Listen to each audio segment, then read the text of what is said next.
Bonjour, bienvenue chez Création Encre et Papier. François Brec, votre démonstratrice Stampin' Up. Aujourd'hui, on va voir comment faire une carte en forme de boîte chinoise. Vous allez voir, c'est tellement simple. J'ai trois modèles ici, si on veut.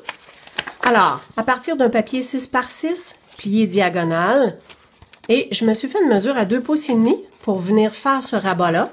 Puis ensuite, on vient tout simplement rabattre les deux côtés comme ça. Ça donne cette forme-là. Ici, c'est un grand format 12-12 et mon rabat, ici, j'ai mesuré 5 pouces et quart, j'ai rabattu.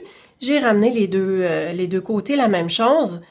Et où, vous voyez que celle-ci, elle arrive, la pointe arrive un petit peu plus bas. Alors, c'est un papier 8,5 carré, puis c'est à 4 pouces et quart que j'ai fait ma pliure.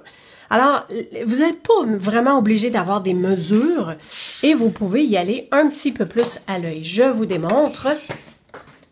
Alors, avec ma planche ici, comme ça, le coupe-papier, et qui sert aussi pour faire des lignes de score, je place, j'ai oublié de vous dire, c'est un papier 7 pouces par 7 pouces, donc une dimension complètement différente de ce que j'ai ici déjà.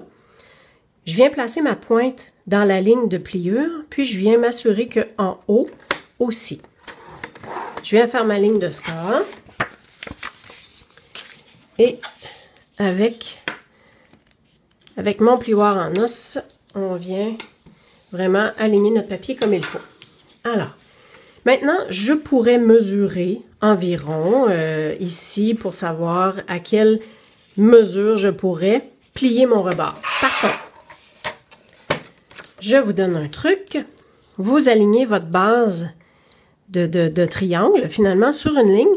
Puis, ici, vous venez dire, bon, mais supposons qu'on veut que la pointe arrive presque au bas, mais pas au bas.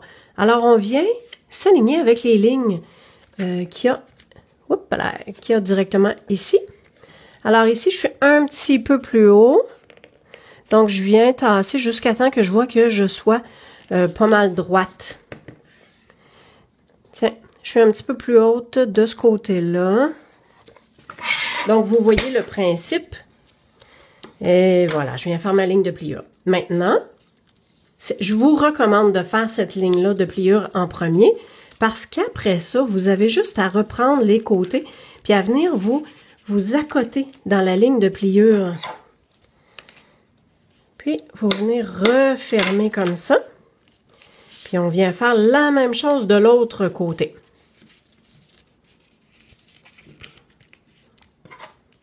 On vient vraiment s'accoter là dans le centre. On maintient tout ça.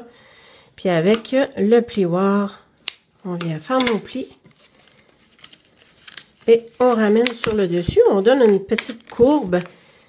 Et voilà, c'était le truc pour venir faire des cartes de boîte chinoise. J'espère que ça vous a plu. Amusez-vous bien. À bientôt.